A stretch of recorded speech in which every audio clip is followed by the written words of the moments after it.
So the ones of you that know me and have visited my channel before, you've probably seen my one remaining doggo that we call Snuggle the Puppigus. Well, Snuggle the Puppigus, she found out a new way to wake me up this morning. So I was sleeping and I woke up with a sharp pain. She had nailed me right in the nards. Just kicked me real hard, like, and it was so bad I woke up feeling like I was gonna throw up. It was ridiculous. And then she raised her little head and kind of looked up at me to make sure that I was awake, and this is how I know at least the second one was intentional.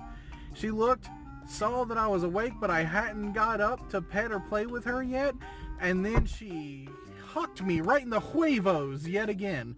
It was so bad I thought I was gonna throw up when I got out of bed.